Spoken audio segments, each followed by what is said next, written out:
8 फरवरी को मुल्क में जैसे तैसे आम इंतखाबात हो गए हैं। अब अगले माह सेनेट के भी इलेक्शन होंगे। इस वक्त सेनेट के इल्वदाई सेशन जारी हैं। वैसे तो सेनेट इंतखाबात मार्च के पहले हफ्ते में होने थे, मगर इलेक्ट्रल कॉलेज मुकम्मल न होने की वजह से अब ये इंतखाबात मार्च के तीसरे हफ्ते में मुतवक्के हैं, जब तमाम सूबाई और कौमी असम्बली का क़याम अमल में आ जाएगा। नए सेनेटर्स के इंतखाबात तक मौजूदा सेनेटर्स ऐवान का हिस्सा होंगे। इस वक्त ऐवान बाला में PTI की तकरीबन 24 नशिस्तों के साथ पहली, पीपल्स पार्टी 21 नशिस्तों के साथ दूसरी और मुस्लिम लीग नून 16 नशिस्तों के साथ तीसरे नंबर पर है। इसके अलावा बलूचिस्तान अवामी पार्टी भी 13 इसके सेनेटर्स हैं। ऐवान बाला में मार्च में रिटायर होने वाले अरकान में सिर्फ 7 का ताल्लुक PTI से है, जबकि पीपल्स पार्टी के 12 और नून लीग के 11 और बाप के 5 सेनेटर्स इस दफ़ा रिटायर हो जाएंगे। सेनेट के इंतखाबात हर 3 साल बाद ऐवान बाला के मजमूई अरकान में से यानी सेनेट में से 50% के रिटायर होने पे होते हैं।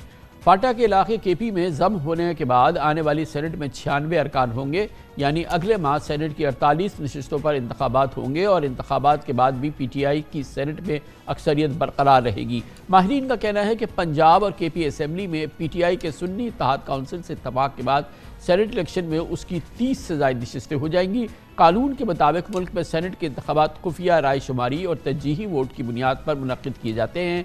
खुफिया राय शुमारी की वजह से माजी के सेनेट इलेक्शन में तजुर्बात अच्छे नहीं हैं, लेकिन इस मरतबा उम्मीद है कि PTI सेनेट में अक्सरियत हासिल करने में कामयाब हो जाएगी। इस साल सेनेट से कई अहम शख्सियात रिटायर हो रही हैं। इनमें PTI के आज़म सवाती, फैसल जावेद, वलीद इकबाल, इसके अलावा नून लीग के वज़ीर ख़ज़ाना इसहाक़ डार, मुशाहिद हुसैन सैयद, मुसद्दिक़ मलिक, जबकि पीपल्स पार्टी के रज़ा रब्बानी, मौला बख्शाडी और वक़ार मेहदी सेनेट के हिस्सा नहीं रहेंगे और सेनेट चेयरमैन और बलूचिस्तान अवामी पार्टी से ताल्लुक़ रखने वाले सादिक सिंजरानी भी रिटायर हो जाएंगे। आज सेनेटर मुशाहिद हुसैन सैयद ने सेनेट के इल्वदाई सेशन से खिताब में कहा कि मुश्किलात के बावजूद PTI सिंगल और सबसे बड़ी पार्टी है। मुश्तरका हुकूमत बनाई जाए और सब जमातों को इसमें शामिल किया जाए। आइंदा माह सेनेट के इलेक्शंस होने हैं, तैयारी हो रही है। ऐवान बाला का ये इलेक्शन भी बहुत अहम होगा। इसमें भी PTI के हवाले से मुख्तलिफ दबाव हैं, क्योंकि अभी तक PTI की वो हैसियत तस्लीम नहीं हुई है जिसके ज़रिए वो मखसूस नशिस्तें हासिल कर सकती है। इस पूरे मौजू पर बात करते हैं। हमारे साथ एक बार फिर मौजूद हैं जनाब अहमद बिलाल महबूब, एग्जीक्यूटिव डायरेक्टर पिलदाट। बहुत बहुत शुक्रिया अहमद बिलाल साहब। पहले तो हम सेनेट के इलेक्शन से पहले ये बात करते हैं, अभी मुशाहिद साहब ने बात की है, एक एक पाकिस्तानी गवाह है कि कैसे इलेक्शन हुआ है, उसने किसको वोट दिया है, नताइज क्या आए हैं, उसका नतीजा क्या निकला है। बाहर at the end of the day PTI सबसे बड़ी जमात है।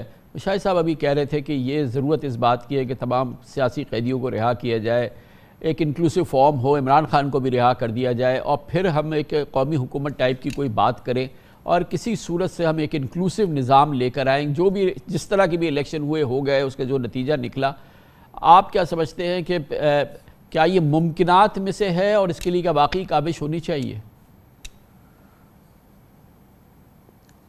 बहुत शुक्रिया। ये मुमकिनात में से है, लेकिन इसके लिए मुशाहिद हुसैन ही कह रहे थे कि आपको लीडरशिप शो करनी पड़ेगी।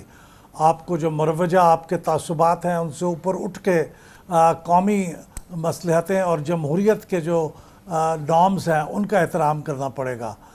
इस वक्त मुझे नहीं लगता कि कोई भी हमारे सियासी लीडरशिप में इसके लिए तैयार है। मुशाहिद साहब ने तो नवाज़ शरीफ साहब के ज़िम्मे डाला है, लेकिन मेरे ख़्याल में ये ज़िम्मेदारी किसी हद तक इमरान खान साहब पे भी आयद होती है, क्योंकि उन्होंने साफ साफ कहा है कि वो इन 2 सियासी पार्टियों से तो कोई बात नहीं करेंगे। तो मेरे ख्याल में बातचीत पहला कदम ये होना चाहिए कि बातचीत के सब कह दें कि हम दरवाजे सारे खोल देते हैं, हम सब एक दूसरे से बातचीत के लिए तैयार हैं और किसी भी मौजू पर बात करने के लिए तैयार हैं। तो मेरे ख्याल में बात आगे बढ़ सकती है और इस बात का मैं हामी हूँ कि PTI ने अपनी सुपीरियॉरिटी शो की है। उसके लोगों को उसके जो रिज़र्व सीट्स हैं वो भी उसे मिलनी चाहिए और उसका जो भी हक बनता है उसको अदा करने दिया जाए। उसको इतनी बड़ी पार्टी होने के बाद अगर आप पावर से बाहर रखेंगे तो मुल्क के अंदर कभी स्टेबल गवर्नमेंट कायम नहीं हो सकेगी। तो अहमद बिलाल साहब, आपके नज़दीक ये कभी मसला नहीं था कि PTI को उसकी शनाख्त मिले, उसको मखसूस नशिस्तें मिले और ये आपके नज़दीक कोई मसला नहीं था, मगर आप देख रहे हैं कि कितनी पेचीदा सूरत हाल है।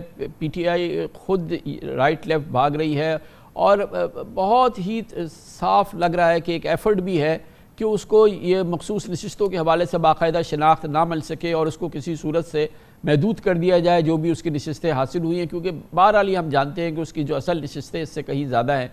लेकिन बहरहाल इस सूरत हाल में भी इस वक्त वो सूरत हाल साफ़ नज़र नहीं आ रही कि PTI को کہ ہاتھ پاؤں کھلے ہوں اور اس کے ذریعے اس کو جو اس کی شناخت ہے مل جائے اور وہ مخصوص نشستیں حاصل کر سکے؟ جی، مجھے بحیثیت ایک پاکستانی کے اس بات پہ شرمندگی ہوتی ہے کہ پاکستان کی ایک منتخب سیاسی جماعت کے لوگ دوسری سیاسی جماعتوں میں شمولیت اختیار کرنے پہ مجبور ہو جائیں تاکہ وہ اپنی جماعت کے لیے ریزروڈ سیٹس کا کوٹا حاصل کر سکیں۔ یہ انتہائی میرے خیال میں غیر جمہوری اور غیر مناسب اور انفیئر طریقہ کار ہے۔ جس جماعت اب جیت چکی ہے اس کے ممبرز اس بات کا اعلان کریں، اپنی سیاسی پارٹی بنائیں اسمبلی کے اندر، اور پھر ان کو ان کی ریزروڈ سیٹس دے دی جائے۔ میں بار بار یہ کہتا رہا ہوں، اور اگر یہ نہیں کریں گے تو یہ بہت امیچور بات ہوگی، اس سے تلخیاں بڑھیں گی اور ماضی کے جو بہت سے نقصانات ہیں ان کا پھر ہمیں ایک بار پھر دیکھنا پڑ سکتا ہے کہ وہ نقصانات دوبارہ ہوں۔ تو میرے خیال میں پہلا قدم یہ ہے کہ پارٹی جو جیت چکی ہے اس کو اس کی ریزروڈ سیٹس کا حق سے ملنا چاہیے۔ تو اس میں تو سب سے زیادہ تو فیسیلیٹیٹ الیکشن کمیشن نے ہی کرنا ہے نا احمد بلال صاحب؟ اب الیکشن جیسے بھی کرا دیے، اب یہ چیز تو کم از کم ہو جانی چاہیے نا۔ جی بالکل، یہ الیکشن کمیشن کو فیسیلیٹیٹ کرنا ہے، لیکن اس سے پہلے پی ٹی آئی کو بھی کچھ قدم اٹھانے چاہیے۔ ان کو اپنے انٹرنل پارٹی الیکشن کرا دینے چاہیے، ان کے ممبرز کو ہر اسمبلی کے اندر اپنے آپ کو ڈکلیئر کر دینا چاہیے ایک پولیٹیکل پارٹی کے۔ لیکن وہ تو دوسری پارٹیوں میں ضم ہونے جا رہے ہیں، تو اگر وہ ضم ہو جائیں گے تو پھر ظاہر ہے وہ تو کبھی اپنے آپ کو بحیثیت ایک آزاد پارٹی کے ڈکلیئر نہیں کر پائیں گے۔ تو فوری طور پہ جو وقت کا نزاکت ہے، وقت بہت تھوڑا ہے، پی ٹی آئی کو اس کی طرف پہلے قدم بڑھانا چاہیے، اور یقیناً جب یہ قدم بڑھائیں گے تو پھر میرا مطالبہ الیکشن کمیشن سے یہ ہوگا کہ وہ فیسیلیٹیٹ کرے پی ٹی آئی کی جو پارلیمانی پارٹی ہے کہ وہ اپنی مخصوص نشستیں حاصل کر سکے۔ تو احمد بلال صاحب، ویسے جو اس وقت صورتحال نظر آ رہی ہے، جو سینٹ کا الیکٹرل کالج ہے جو اس وقت صورتحال ہے، اس میں تو پی ٹی آئی سینٹ کی اکثریتی جماعت ہوگی۔ کاملا صاحب، اکثریتی جماعت تو نہیں ہوگی لیکن سب سے بڑی جماعت یقیناً ہوگی۔ جی جی، اس وقت بھی سب سے بڑی جماعت ہے 24 نشستوں کے ساتھ، اور آنے والے وقت میں شاید اس کی جو تعداد ہے مزید بڑھ جائے گی۔ 33 کے قریب ہم اینٹیسپیٹ کر رہے ہیں کہ ان کی تعداد ہوگی جو لارجسٹ پارٹی ہوگی، اور یہ دوسری بڑی پارٹی سے ساتھ 8-9 نشستیں زیادہ ہوں گی ان کی، تو یہ خاصی کمفرٹیبل تعداد ہوگی، پلورالٹی کے ساتھ یہ سینٹ کے اندر موجود ہوں گے۔ اور پھر ظاہر ہے اس ساری چیز کا اثر آنے والے دور میں باقی چیزوں کے اوپر بھی پڑے گا، لیجسلیشن پہ بھی پڑے گا۔ تو بڑی کمفرٹیبل پوزیشن میں ہوگی پی ٹی آئی کہ وہ لیجسلیشن کا راستہ بھی روک سکے، اور جب ان کے ساتھ سمجھوتے ہو جائیں تو اچھی لیجسلیشن پاس بھی ہو سکے۔ تو احمد بلال صاحب، اس میں ایک اور اہم بات ہے نا کہ آگے چیئرمین سینٹ کا بھی الیکشن ہونا ہے۔ وہ جو ہے وہ نارملی ایسا ہوتا ہے کہ ہوتا تو سیاسی جماعت کا ہے، لیکن بہرحال وہ اس کی نمائندہ کہیں اور کا ہوتا ہے، اور جیسا کہ پہلے بھی ہوا ہے اور آگے بھی اب جیسے آئندہ الیکشن ہو رہے ہیں اس میں انوار اللہ کاکڑ صاحب کا نام آ رہا ہے۔ تو یہ اس سینٹ کی سب سے بڑی جماعت کی حیثیت سے اس میں بھی خاص طور پہ پی ٹی آئی کا ایک بڑا اہم کردار ہوگا۔ یقیناً بہت اہم کردار ہوگا، لیکن فیصلہ کن کردار نہیں ہوگا کیونکہ ان کے پاس میجورٹی نہیں ہے۔ مشاہد حسین صاحب جو فرما رہے تھے، میں سمجھتا ہوں کیا ہی اچھا ہو اگر سینٹ کے چیئرمین کے انتخاب میں سینٹ کا ہی نمائندہ سینٹ کا چیئرمین ہو، اور جیسا آپ نے کہا کہ کہیں اور کا نمائندہ ہوتا ہے، ایسا نہ ہو۔ اگر یہ پارٹیاں کم از کم اسی پہ بھی اتفاق کر لیں تو یہ پاکستان کی جمہوریت کی طرف ایک بہت اچھا قدم ہوگا میرے خیال میں۔